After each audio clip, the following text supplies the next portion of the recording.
I'd like to welcome all of you here. I know this is really, really hard. It's the last session of the day. Okay. The meals have been reasonably good. The discussions have been awesome. But I tell you, we've got a panel that's quite interesting. We started this morning, and I was hoping to have two ladies on the panel. One's not shown up. So God bless her, but Madeline is not here. But God bless Gillian, because she did show up. Gillian Saunders is director for the global hospitality practice at Grant Thornton. And she's just launched a new report as well today or yesterday. Yesterday, actually. Oh. Okay. So she's going to tell us a little bit more. She's got a vision of hotels for 2020, and that links in perfectly with our topic as we carry it through the next hour. Other colleagues on this panel, I'll start with Marcello Mortillaro. Please make sure you call him Marcello and not Marcello. Marcello is Italian, works in Geneva at the Swiss Center for Effective Sciences within the university there. He's a psychologist.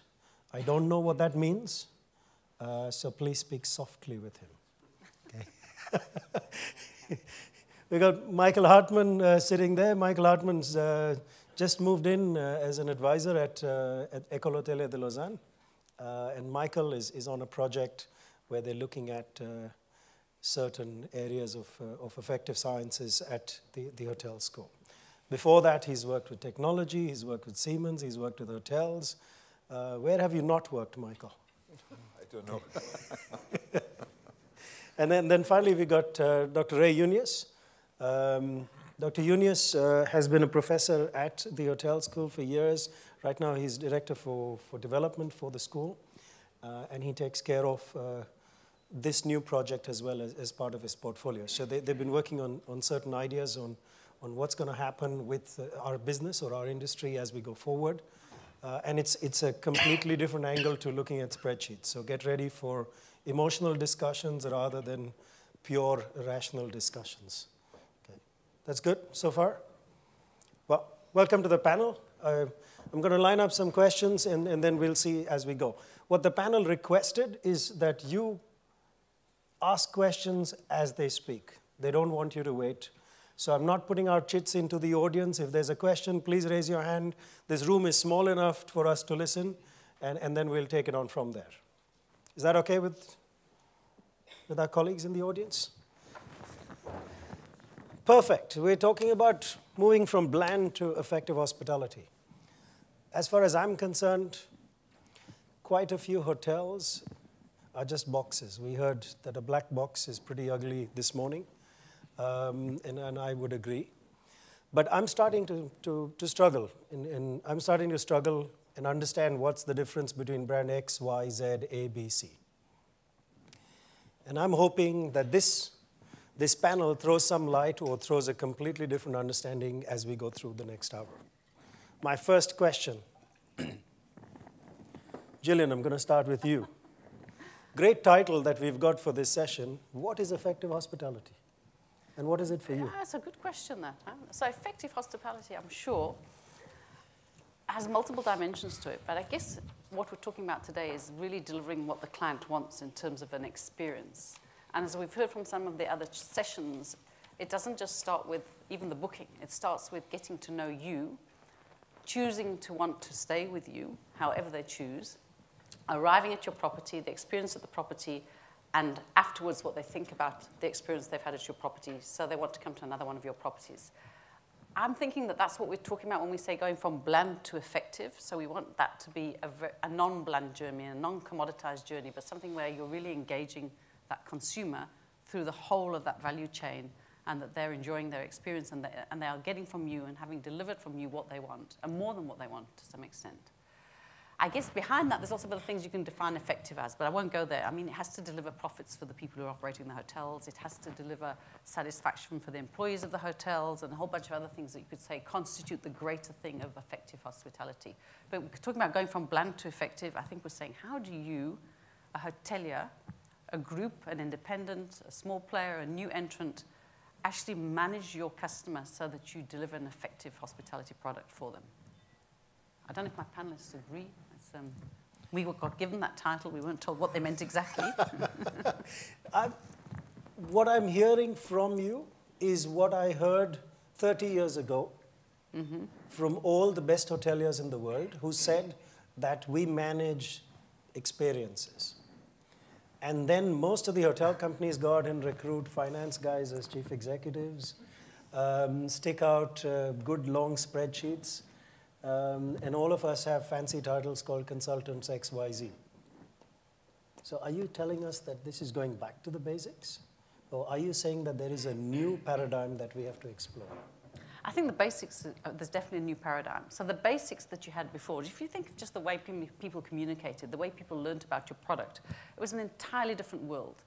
So the fundamental, and here I think Marcello will be able to talk to me about emotions related to the thing. The fundamental thing is how to deliver an experience that addresses what the client wants. But the way we do that now, the technology we can do it with, the space we're doing it in, has changed totally. And I think we need to rethink what the hotel looks like and how that hotel interacts with its marketplace from beginning to end when the client's with you, because you're just interacting differently. And that really goes to technology. And that's the thing that I think is impacting everything we do in the hotel industry at the moment. How we work with the OTAs, how we work directly with our clients, how we work in delivering a better experience when the guest is in your property, and how you follow up with the guests when they've left. It's all a new technology paradigm that we are moving into. And I think we've heard a lot about it at the sessions today, and I think we've heard, Accor in particular stood up there and said there's 225 million they've invested in the digitization or digital strategy for their company. And those are the things that are changing the way we're doing all of this. So the basics are the basics. The guy wants an experience, they want a comfortable bed, whatever they can get that's great, that resonates with them, that resonates with their cultural needs, that resonates with their aspirational needs, but you're going to deliver it differently. So experience and profit, or let's all experience profit. Well, if we don't get profits, we're going to close all hotels. All right. Now, the good news about Marcello is that he's not from our business. Yeah. So he sees the world completely differently. Tell us what you see as effective. So I just want to introduce a little bit where I come from and what we do. And actually, I have a couple of slides here and there that I'm going to show just to help delivering the message, because, I mean, I'm a psychologist. I never worked in hospitality or management of business. And I work in a center that is a Swiss Center for Affective Sciences, which is a special institute because it's basically the biggest center in the whole world that works on emotions. So we are more than 60 people across Switzerland, or in Geneva, plus more than 100 across Switzerland. And it's a huge center that was built to study emotions and how they affect society. So there are philosophers, psychologists like me, psychiatrists, economists, lawyers, medical doctors, obviously neuroscientists. And all these, it's a bunch of different projects that we put together. But in the latest years, I've had the chance to become the head of a small team of people who actually do basic scientific research, but with an applied perspective.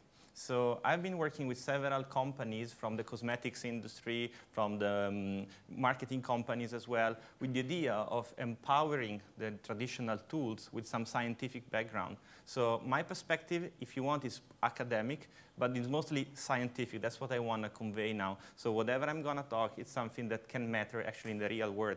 And I'm going to make a couple of examples of projects that we've done that changed basically the field. But first of all, I just want to say this. This is the most important message that I would like to convey, which is emotions are not irrational. It's not just creative process. Emotions are something that you can measure. Emotions are rational objects. It's not something rational or irrational, as sometimes we refer to emotions. Emotions is what allowed humans to survive, basically. And we experience emotion every day in every context. And that's why it's an important subject. It's not something esoteric. It's something extremely concrete. It's in the brain. It's in your body. It's in your mind. It's in your appraisals. It's everywhere. It's in your action. And I had the chance to meet Ray through an connection. And what struck him was the idea that really all this knowledge that was built in the last 30 years in neuroscience, psychology, has never been applied to the world of hospitality. So we spoke about it, and what we thought was that actually we need to open up this field that doesn't exist today. And this is what we would like to do in the next 20 years. I mean, not even 20, even earlier than that. And we would really like to have a series of projects that would actually impact on the hospitality industry. As I said, I'm not an expert in this field. For this, I rely entirely on Ray and Michael and the expertise that is at the École Hôtelière de Lausanne.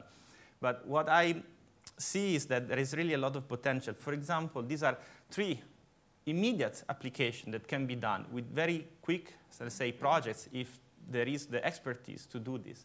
I just make a very quick description of the 3, but I will stay on one of these 3 because it's very concrete. It's something that we've done. It's the one that I said before.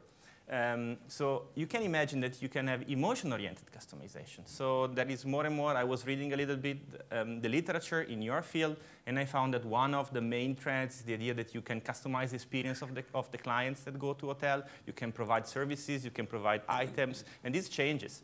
You can adapt this to the customer. What if you actually can create different experiences for the people that you have? And if you manage multiple properties, why don't you have a property that is actually more oriented towards people that want security, familiarity, and another one that is more for people that actually want to have some thrilling, exciting experience or cultural experience? So you would provide the atmosphere in a certain way. You would provide ideas to go here and there. A lot of elements that you can change in your actual structure can have an impact on the effective experience of the people that come to your property. And this actually is linked also to the idea of a hotel affective profile. But the last point, and then I will stop with the definition of affective hospitality, is the idea that you can actually measure scientifically the emotions that people experience in the hotel. And this I make the example I already referred to. Some years ago, we were approached by one of the biggest, actually there are 3 main companies in the world that produce fragrances and parfum. Basically, whenever you get something from Chanel, Clarins, whatever brand you like, most likely the products that actually are put in the parfum are made by one of 3. One is the American IHIF, the other one is Givaudan, and then there is Firmenich, that is in Geneva. And we had the chance to talk to people that were working there in the R&D department, and basically, even though they were selling Chanel No. 5 since many years and so on, everything was left to the creativity process that was inside. So the expertise, the extremely good talent that people have that work in these companies. But that was it. So they thought that some perfume would elicit some emotions, some affective reactions, but there was no way to measure it.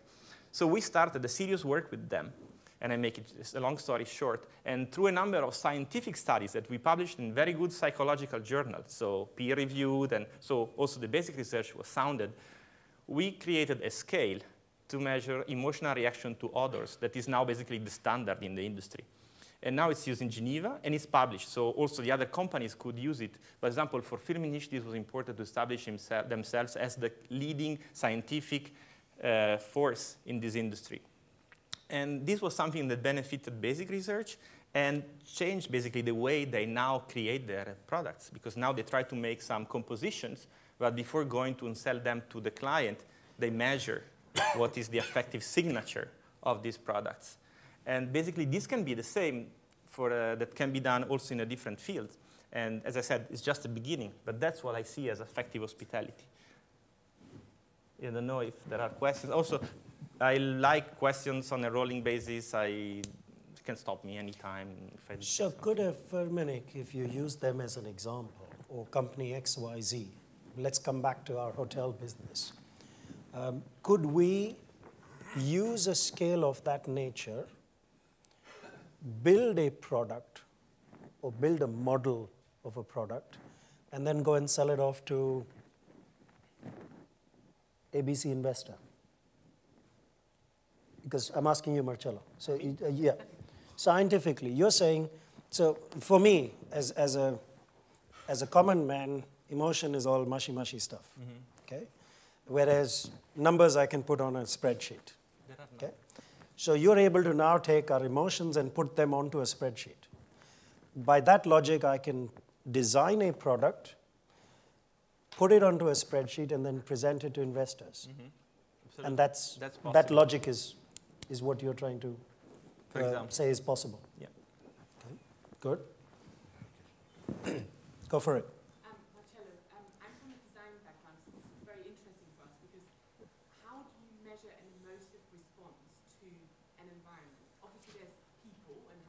scented, maybe how it smells or whatever. But when you come to what something looks like, everybody perceives it differently. Some people like red, some people like blue, some people like, you know, a more traditional look, some people like a modern look. So the emotive response must be so different with different people. How can you measure that? So just to say that there is a Society for Emotional Design, probably you know, and I've also been part of one of the special interest group for emotional design. And for them, basically, the issue is not really, say, this color to elicit this emotion, but to come up with a tool, an instrument, and that's what I was talking about, that allows you to create something and then assess how different people respond. And you can say that for somebody, it's this response, and for somebody else, it's a different one. But you are sure about what you get. So you know that this person had this reaction, and this person had a different one. So what is my view on this is that you need the right tool. Then I don't know actually what's best for an hotel. I have no idea. I'm not saying that this will give you the solution, but I'm sure that with the expertise that different people from designer, from hotel industry have, they can actually use this to empower their actual work. It doesn't substitute, it's a complement. Okay, yes, Marcello, I have a question. Cosmetics are either used by men or women and a certain age group. Mm-hmm. Hotels just seem to run the whole gamut. The whole gamut. For instance, there are hotels that are set up for millennials, which also attract 60-year-olds who think they are ageless. How much of a problem is this to extend of what you've been doing with cosmetics to hotels who actually, even though they say beforehand our typical guest is going to be, really have no idea who that guest is going to be? Mm-hmm. Yeah, I mean, this is not a problem that this can solve completely, in the sense that you might be able to have a better signature, let's say, for the hotel. So you would have an hotel that is really business rather than an hotel that is for backpackers. You would have an hotel that is for millennials. You would have the somewhat technologically gimmick and so on. But you will still have this sort of, I mean, still there are people who buy the Toyota Prius and they are from different groups. This doesn't help you. You cannot eliminate individual differences, let's put it this way. I have the other half of that question, if I may. How difficult is it to go into a product which is already up and operating? In other words, how difficult would it be to come into this lovely hotel, which has been going since about 1965?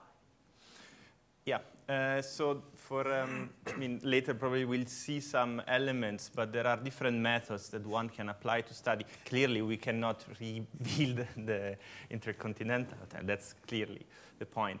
There are still elements, so I think I can just...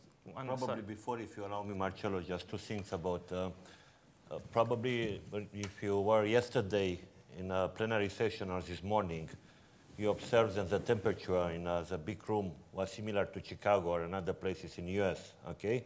The discomfort that you provoke with a small element without studying and understanding it in a scale, as Marcello explained it, that it's tremendous something, and that give you something very bad on your memory, and you'll not have the feeling that you want to come back. And some small element, if you are studying, are very important. But we are coming back to the other question about design.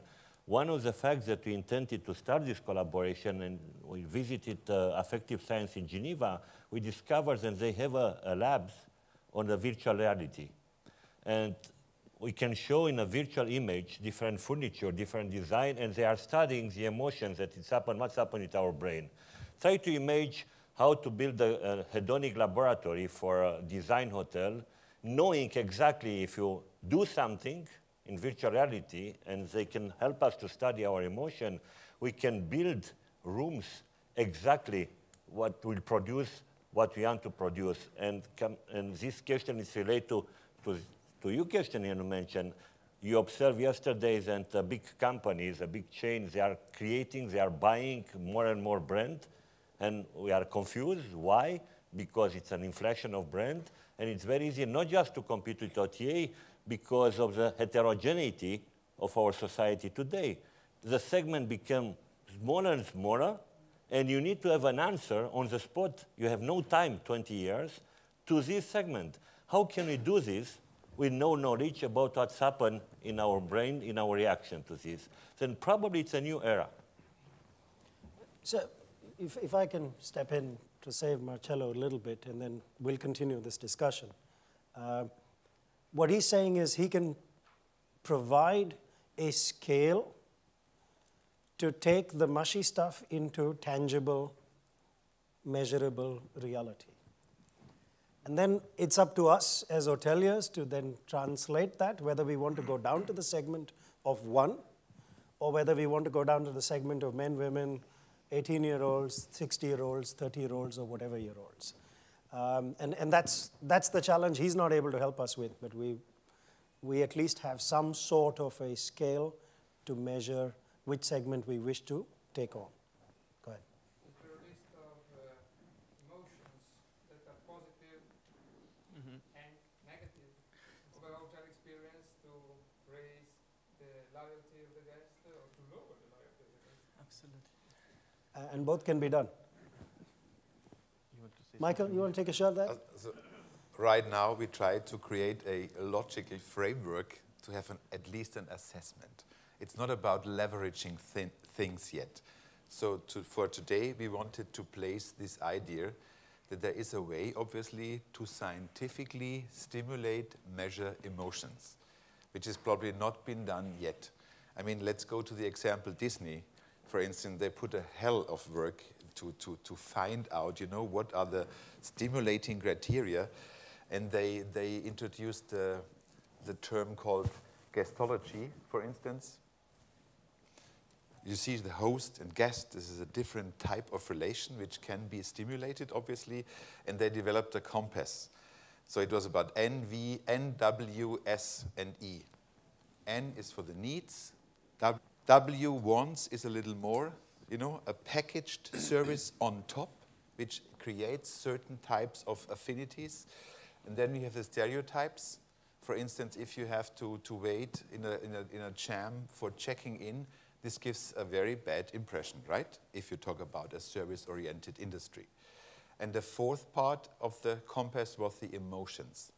And the emotions, I guess, is very interesting. So what makes your client to feel good? You know, what is the comfort zone you can build up? And in addition, and you all joined all the work group sessions, certainly the last 2 days, everybody talks about communities, and we have to track communities, we have to be responsive, and so forth. But interestingly, and there is also a book, it's called The Culting of Brands, from Douglas Atkin. I guess everybody knows it's about Airbnb. Type of market research, but instead of asking people to answer a question, you're going to measure things that will tell you exactly what their emotional response is. So if you're going to have, and what we've been saying today is to, I don't know, the millennials and the 60-year-olds who think they're still a millennial, and this brand only delivers to the empty nesters who are silver-haired and whatever it is. Is it not better to you're experimenting with their emotional response to new things? There's a lot of different ways we can find out what we want to deliver that's going to be different. Scary world, huh? I see a little bit of further personalize or customize to try and break down into smaller segments. What you're saying is now with this sort of knowledge and the possibility of brands declining. I didn't say decline. My job is to cause grief. So, so is that a shift? Is that, or is this logic that we're discussing here going to validate these 25 new brands that we have seen appearing every year? But the confusion, I think, always that was discussed yesterday, we are asking, is it in this way or is it in another way? This depends also of the company. If you have a Four Seasons, for instance, with 100 hotels or 120, it would be very stupid to start creating new brands. But if you have Accor, probably it's very intelligent now to have a lot of a portfolio of brands in order to do deal with the new OTAs. That it depends, not today, it's depending more and more on your environment and your size of a company a new politics, and it's room for everybody. That's in fact the message. Then it depends if you want to keep your brand, and you'll, as Gillian, she's completely right on this, but the big company who wanted to create much more brand, probably they are right for this moment. Anybody here from Four Seasons, Accor, or an owner of one of these? Love you to bounce back at Ray. But probably we should also consider, now I'm going a little 10,000 feet over ground. Yes, everybody of you know certainly the term a brand is a promise. This certainly fits for the older days. In a way, what I would like to say is this was a kind of a protection, you know, for your customers, that they exactly know what they can expect, the service level, the locations, and so forth. In our days, where you are starting to have communities and they have access to every type of information, so your so-called digital identity is very transparent. This type of protection, mostly initiated by a brand, is not so necessary anymore. They look for other things right now. And this is a shift. And I mean, the last 2 days we have been talking about nothing else. So you have obviously now a total digitized supply chain in front. How could you transfer the supply chain in an emotional supply chain to find a so-called unique selling proposition? Many people say also right now unique selling emotions. So how could you play on this keyboard? Everything is transparent. It's due to technology progress. It's fully transparent. It's fully digitized, so everyone has access. How could you differentiate yourself? And this is what we try to evaluate today. Go ahead. We're one of the young upstarts right at the dawn of our life, millennial generation hotel. We're absolutely bought into this. We think this is the way you're going to do things. What we're struggling with is the how. And I'd be really interested to hear from the panel top three, I suppose, on two dimensions. One, what are the top three emotional levers we should be pulling? And secondly, top three, how would we do it? I'll answer the second question first. So how do you do it? You call me and then I'll tell you. But now we'll go with it. No, joking. Let's go with the question. Thank you. Excellent question. For the time being, without not having really an answer, and everyone is looking for generic rule of thumbs, you know, how to tackle this, I know, of course. But the transmission belt, what does it mean for operational things right now? This is what we are working on right now. But what we know is we have identified certain attributes how it could work.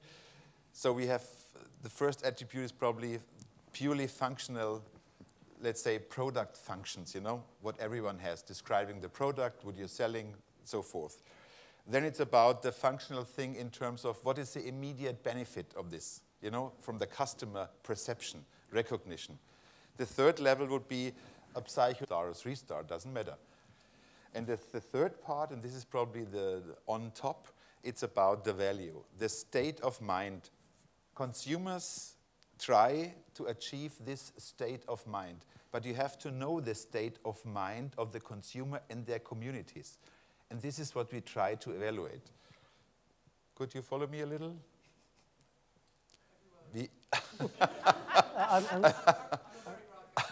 I'm going to ask Gillian that we are question. Not brighter Gillian's just done, her report focuses a lot on millennials, so that there may be some ideas that she can throw at us there. Yeah, I guess Marcello.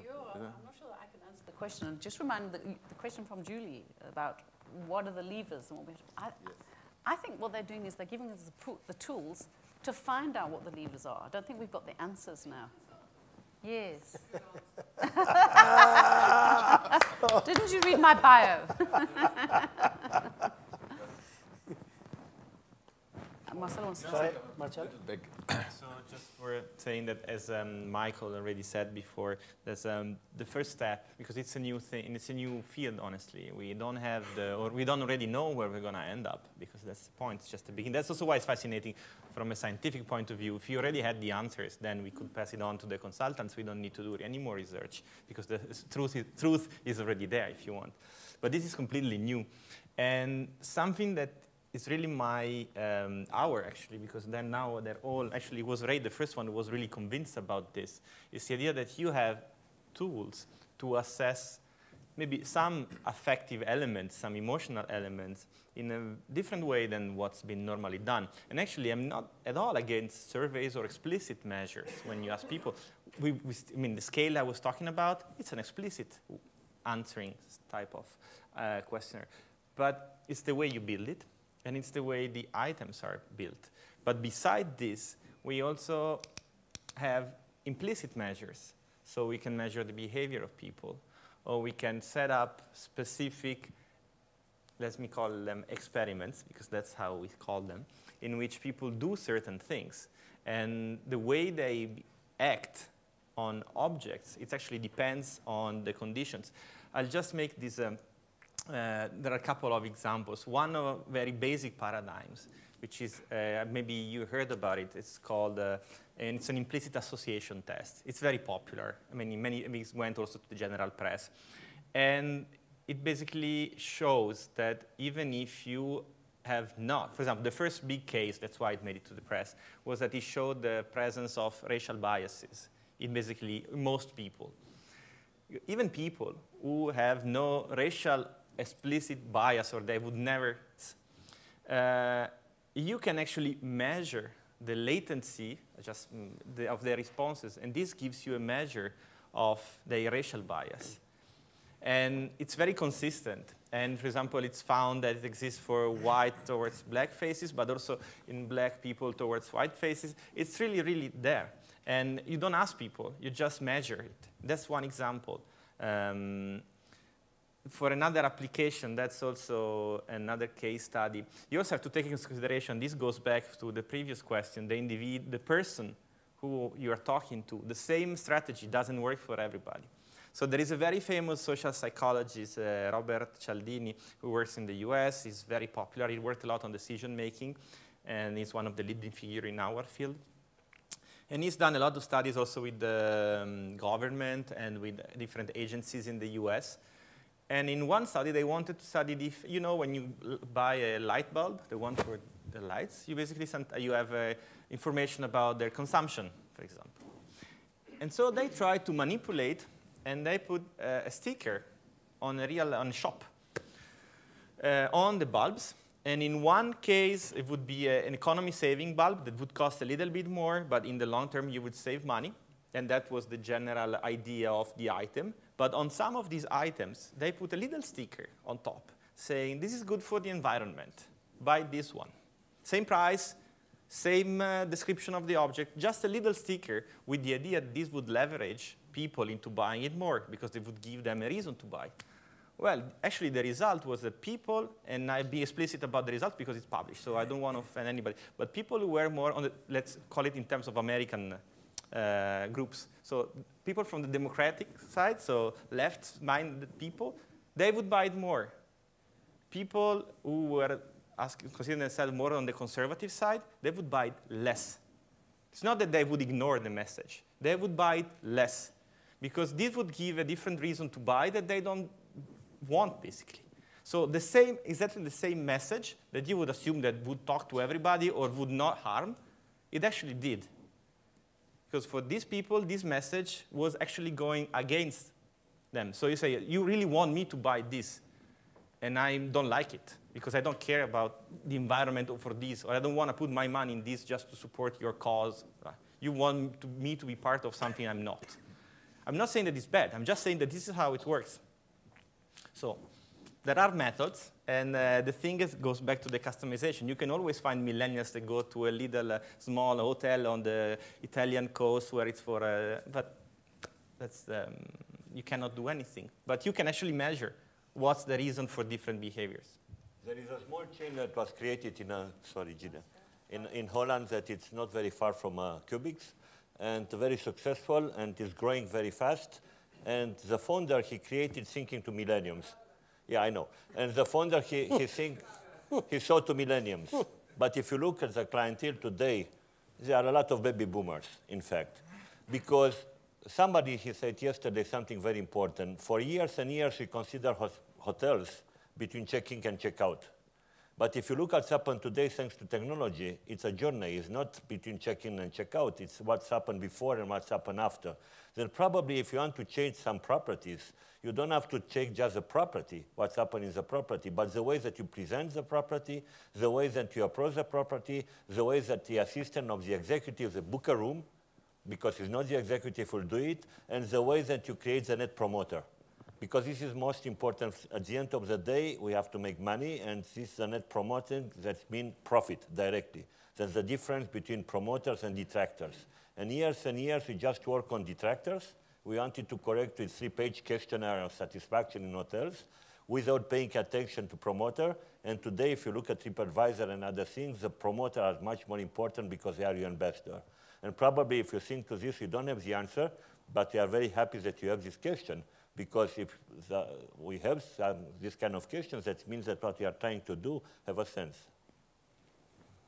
Gina, I was just going to make an interesting comment based on what Marcello said. Is obviously you've got to politically profile your guests now to be able to deliver what's going to surprise and delight them. Because if the Democratic, they like one thing, and if the Republican, they like different things. Very interesting. I mean, really, that is what we're sort of saying, is we've got the ability to profile our guests down to the nth degree, onto their taste, their likes, and what excites them. And then if we were doing our research properly, maybe using these techniques, we would know when we developed the whatever hotel in Holland that actually the baby boomers were going to come, not just the millennials, or not even the millennials.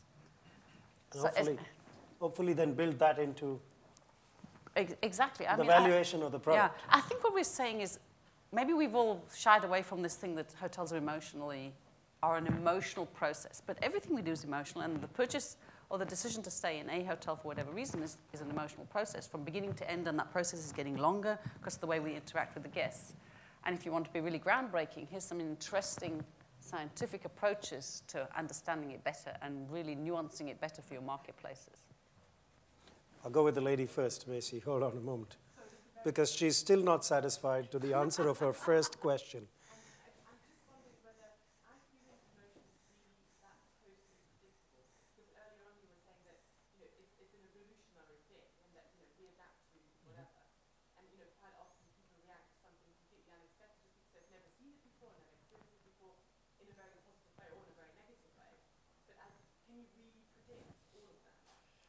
Two things. First, we're talking about measuring, so I can assess it. First, which is different. So, as I say, there's different responses to the same event. But there is, we were talking about it incidentally before, there is actually quite a stable profiles for many emotions across cultures. So we ran a study in which we asked people from more than 24 languages, 40 I think in the end, from all across the world, but thousands of participants with a very long and detailed instrument that we created, how they would rate some emotion in terms of a lot of features. Really complicated. I cannot really go into details, that's bothering.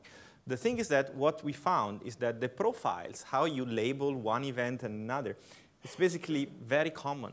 So if, just make a very simple example, if I say colère in French and anger in English, or rabbia in Italian, or rabbia in Spanish, it's basically very, very similar. There are variations. For example, even within Italian, I mean, it was one of my studies I found in the north. I'm from the north. From the south, we had different profiles for pride, for example. Causes of pride may differ. But, I mean, 95% of the thing was the same, okay? This doesn't mean that I react the same way that he reacts to the same stimulus. So just to say that I cannot predict the response of everybody, but I can assume that out of 100 people, a majority would respond in that way, which obviously I would never be able to account for all individual differences. I mean, it's impossible. Go for it. Yeah, the degree of emotional response to a hotel, or let's say the importance of it, or the impact on the hotel, wouldn't that vary according to the travel purpose of the traveler? Absolutely think it would. I think there's a much more functional need from a business traveler than there is from a leisure traveler. So I agree, and it's an interesting question, is, you know, the same person might come to the same brand for a leisure experience and on a different day for a business experience, and then different things would have a different emotional response. I think it's I mean, I'm going to just play devil's advocate for a minute. I think it's a very tricky area to get into, but there must be some tools here that could be very useful. But on the other hand, aren't there really good marketers, entrepreneurs, people who've started some of these, you know, Citizen M, whatever brands, these newer ones that have taken off, have they not got a gut feel? Aren't they the sort of people who can work this out by just watching the marketplace, watching what people are doing? And even, you know, some of the best projects I've come across, they've done no market research. They didn't even come to us consultants. They just worked it out for themselves, did something, and it took off. I have to say something on this because I actually think that it matters also for functional, and I'm 100% convinced. There's not this distinction. No. And actually, what I liked about what I say is that I like to cite studies. And I found a few studies that study exactly this, a couple, not many, which link specific elements. So this also, for your question before, there are specific elements, concrete elements, like the bottle of stuff, the decoration, the lighting in your room, the bed, and everything. And how these little elements, so also for the design community is important, how this impacts on the emotions of the people. And actually, if you're traveling for business, when you get in your room and you find a desk space, aren't you satisfied? That's an emotion. I mean, it's just that you need different things. But everywhere you go, for whatever reason, the moment you enter in a place, and then I enter in a different world, you have expectation, predictions. You want to have some of your needs, some of your desires, let's say, satisfied. This is not really our language, but I try to make it more in the way they speak. So there are studies, actually. I have slides because I think it's also interesting from this point of view. Sorry, I just skip a few ones. This was just to sell you the idea that emotions are important, but I think we already, I mean, all brands are going after emotions beside hotels, so maybe there's a reason. And that's also a nice quote that I found from a poet, which is very nice. So, and I think you all know this because you are in this field. So people will forget what you say, will forget what you did, but people will never forget how you made them feel. And I mean, if this doesn't apply to hotel industry, I don't know where it applies, actually. So when I found it, I really found this should be in the first, at the entrance of most hotels, basically, at least in the mindset of the people working in the hotel. That's what you should do. And I'm talking as a customer, because that's what I'm saying. And this is exactly something. There were some pioneeristic studies on this. So this is a general, basically that was a mapping of some of the emotions that people experience in hotels and what were the reasons for that. And this is, I mean, you can see very well, but there were elements like hygiene, there were elements like decoration and delays, like for example in the waiting, it was linked obviously to boredom. And there is food in terms of the attraction, the view, experience of admiration, all these concrete elements of the facilities have or can have an effect on the emotion of the customer. And even more, they try to go beyond that and then identify some dimensions that actually elicit some conflicting emotions, like the fact of finding luxury items versus eco-friendliness. So this is a bit more a tricky element, but it's something that might be kept into consideration. But this is exactly the review. Basically, I reviewed a few studies when I started working in this direction. And this is not what I say. These are results of some studies that link the emotions that people reported after staying in some hotels with all these elements.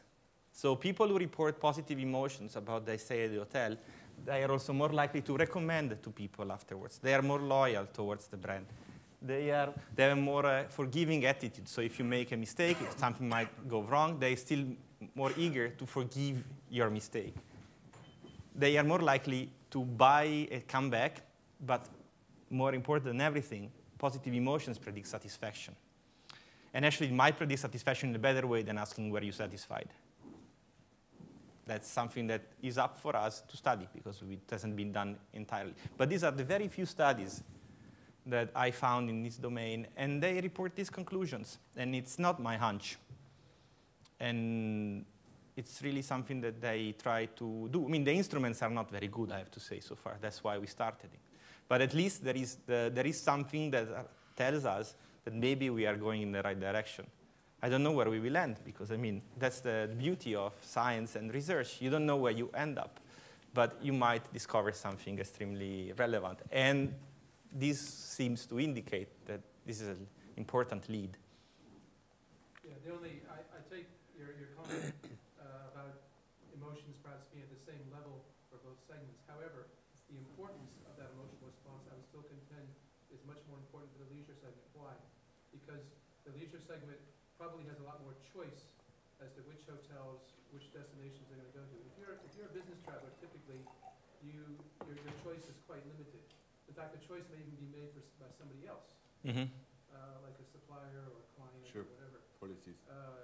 So that's just my point there. And I think the other point was, it's not to say that the business traveler doesn't have an emotional response, but the same person goes to the same hotel on business. Yeah. The big desk gives him a greater emotional response that's positive when he's there on business. When he goes there as a family and he wants leisure, the big desk is like a pain. Yeah, it's a different, Yeah. different So the response. same room and the same person, different Exactly. consumption pattern. I agree. Yeah.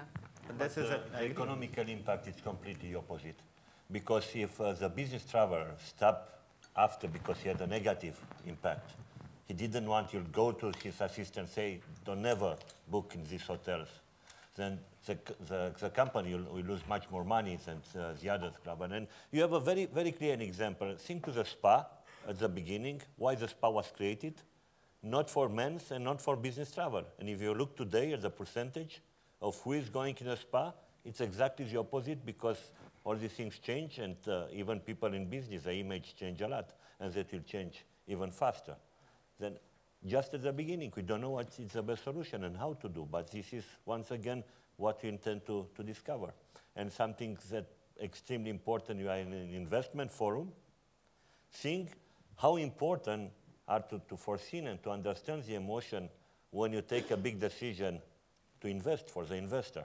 Because this is tremendous, and this is a Nobel Prize today based from some theology, how to take the best decision in this, and sometimes it's not depending on what you are seeing on figures in an Excel table. Sometimes it's much more details that it's much more emotional who change a decision. Yeah, just to say that there's a huge literature, but really huge. It's not a matter of debate anymore. It's established. Decisions are influenced by emotions as well, because emotions are rational in the sense. So it's partly it's a cognitive process. It's not something that's out of the blue. So it's a part of the decision. The distinction between rational, emotional, intellectual, it's gone. It doesn't exist anymore in every scientific research, basically, since at least 20 years, because this is simply not the case. So, as Gillian was saying, I agree 100% that the same furniture will have different responses for different people. That's the basic idea of this customization for different customers, different profiles. But just to conclude, was that you still have emotions for business people traveling. Even, that's my point. In fact, anger is quite often one of them. Absolutely. Because you're stressed. When you get to a hotel bedroom, if something doesn't work, that's when the anger comes out. Absolutely. Yeah. Are you folks telling me that I've got to change my furniture based on the type of customer coming through? And can I afford it? It depends. You can have different rooms with different furniture. It depends. Okay. I have a question. If I understand well, we have two different levels. One is the hardware level, and one is the software level, being the service. Absolutely. The intangible elements. But because we normally cater to different guests, and we want to have as many as possible, because if you have too narrow a window, you might be in trouble unless you have found the really right room. I would operate in a way as to understand which are the elements that can create negative emotions on any segment, trying to eliminate those. Absolutely. More than trying to find the ones that create. It's a good point. I think it's a very good point. Yeah. And the second element is which are the common elements for any kind of traveler that create positive emotions that they can put Exactly. into a customer experience management system, Yes. and then try and measure it and take out the best practices. Absolutely. To work on the intangible elements, which are the ones that cost less Mm-hmm. in terms of capex. Yeah, we'll just follow up quickly on these and on what Yeti just said. Then the service is really a key point. So one of the lines of research is what, I mean, probably you're all familiar with, or you know at least the concept of emotional intelligence. We also worked on this with companies just to assess and to train. That's one of the ideas that we have for the collaboration. I mean, it's a school, École Hôtelière de Lausanne. So clearly one of the first applications is to train the new generation of diplômés from the École Hôtelière into this. And how, and then both you, but also to your question, Yeti, I don't know if you have to change your furniture. That's not, that's a question for a businessman. Well, I'm going to ask the next question, not just furniture. Do I have to change my building? That's a question for Because the that's businessman. very expensive. I cannot really tell you how much you will earn. That's really your, I mean, it's not my, and I will never be able, I mean, I don't have an MBA. I have a PhD in psychology, and I studied communication and expression for the last 12 years. But I don't know if this is an investment that is profitable. It's, I don't know. You can change, Marcello. You can change your furniture, you can change your building, because it's not necessary to go on the hard part. We have a designer here, you know very well, then change the light, for instance, can change the perception. And you can play on the different elements that you change the perception of the furniture, and in this case, it'll give you completely another feeling, another emotion. And this, you have in Germany here, the future laboratory, Michael, what is in a university on... Yeah, Fraunhofer Institute. Exactly, and you can find on the internet, that was also on CNN, and you can see they create a room, then you change the atmosphere by changing light, by changing smell, by changing temperature, a lot of important things, and we don't realize how important they are. We don't realize. So change the perception rather than change the product. Yeah. The element you And change the Manage perception. the emotion as a consequence of that. So you need staff and you need systems to understand your client better, and then those people, as you check in, change the room to meet the needs of that particular marketplace. Super. We're going to take that question, and then I'm going to come back to my question. Is that honest? Honest. Go. I'm a little bit confused about emotions. I was wondering. I remember that in Denmark, as you put the example of the light bulb, 50% of the eggs that are sold, eggs in the supermarket, are what they call the green box eggs, and they're 30% more expensive. And the reason why people buy them is because they're being told that those hens and those chickens or whatever, they're running freely in the field, and emotionally they say, I'm willing to pay 30% because emotionally I'm attached. The same way in the island of San Blas, they have a hotel, it's a shack with 4 boxes. They charge 1,100 euros a night, and they give them the Robinson Crusoe experience. And there's nothing but a piece of sand with four things. People love this experience, and they're willing to pay for that. Now, how does it tie to, I mean, is that stronger than actually having a nice room? Because at the end of the room is a commodity. Nice bed, nice TV, nice bathroom. If you get those elements, but in the other way you can engage them emotionally, should that be more important than actually concentrating on the furniture and the fact that you know you have Absolutely right. where you should focus your money, where you should focus your effort. Absolutely. Is it more stronger to be emotionally tied to Marriott or But- someone that really embraces your values and actually focusing on investing in the room and having a out-of-the-box room because you think that's what people are going to actually look for? Absolutely. But in our days, you're 100% right. It's about the guest experience. In our days, everything is finance-driven. We talk about cap rates and whatever. And I think there's a huge part which is really not undercovered, or let's say not illuminated. And I think due to this kind of move we are on right now, on a fully digitized supply chain, the question is how we can play on this keyboard and using our experience to put in our emotions, you know, on the journey. And as you said, there are hotels, you know, you're on diet, you get nothing to eat, you get just water. But people pay 1,200 per night, for instance, because this is very sexy, you know, someone takes care. And we try also based on the different culture codes. And everyone is talking about, you know, the power shift. And we have now a new middle class coming from China and India and so forth. What does it mean? How can we react on this? And this is something we would like to scientifically figure out. What are really the ingredients in the new basket? How we could attract or change the guest experience. What is the new value proposition based on emotions? And I think, I mean, look at the current landscape. For instance, go to Marriott, go to Four Seasons, to Hilton. All the CEOs are coming from the finance world. Either they are lawyers or real estate or finance. And I think the original idea to be a host for guests should be reactivated. And we are all not innocent or naive. But I think to put in the scientific component, you know, to scientifically figure out, based on the different value codes or culture codes and the imprints, I know you don't like this term, imprints. Imprint is a memory which is also based on emotions you have experienced.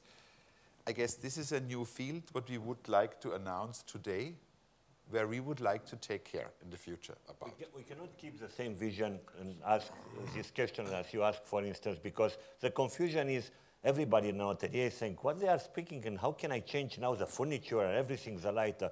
No, we don't have to do this. What the millennium, they ask us to create the flexibility to let them do it, because they want to bring this change and they want to adapt the room, if it's possible, to what they want. And if we can create this hotel of the future, the room of the future, enough flexibility to let them do it, I think that they can create a new product in this, because probably we already have company, design company in Switzerland, and they are working with a future client, and you put on your computer what you want to have in a future room for your apart. But in the same thing, probably in the future, the future client will try to customize his room before he'll go somewhere. Then probably it's another way. We need much more flexibility in our thinking to see how can we adapt in a better way to the new demand. Yeah. And you see what Disney has done with this compass approach, you know, to cascade or cluster this from the basic needs up to the emotion, where they put in all the energy right now. This is very interesting. You have to make sure that basic needs are fulfilled, no doubt, but then it comes a jump, you know, how you emotionally create perceptions. The perceptional thing is a very important part. That's basically an application of Maslow's hierarchy of needs. Yes. Yeah. You go in this direction, exactly. But like you asked, but what does it mean concretely then? We are not so far yet. We just wanted to open up the field right now, what we are going to do now. Just to say, just refer to the example I made before, because then the cosmetics. So we did not tell, and we cannot tell to Firmenich or to the other companies which are the best perfumes. We have no idea. It's not what we gave them was a tool that they can use to assess when they build a new product. In this case, like Ray was mentioning, can be applied also for the hotel. And it's their expertise. They have their marketers. They have the chemists that put up the fragrances. And if you make the parallel, then in the hotel, you would have still the marketers, somebody who builds the brand, somebody who takes care of the furniture, the designers that take care of everything. So it's different expertise. So, and I don't even know if we will get to the point of being able to say you should do this and that, because that's the next step. We probably will be able to hopefully deliver some tools that would empower, would allow people who have the power and the expertise to build such a thing in a certain way. It's a different job. And I think in this case, we changed the field in the way that they now build the instruments with this in mind. But it's still their expertise. It's not that we are experts on perfume. We are not. Or to avoid things. To at least, you know, not go in the trap. That's a decision, for example, that you make. I mean, you once assess the stuff, you decide whether you want to go in one direction or the other. But I think it's always the same thing about creating a promise anyway. Because we are trying, if we have to make the decision, which is the capital investment because of the development, we do it to create a certain environment and to create within the guests a certain set of emotions that we will then try and socialize with other future guests. And we are creating something, so we are deciding about a certain brand promise. So there may be some brands Sure. who want to have angry guests or who want to have Why not? sensual guests. Why not? Or I don't know. You have to stand for something, your brand, of course. Yeah, like the original Because anger is an emotion as well, isn't it? So, good. I think we're out of time. Yeah, we're out of time. I'd like to thank you all for having come, for you having sat through, some of you getting bored, some of you have answered your emails.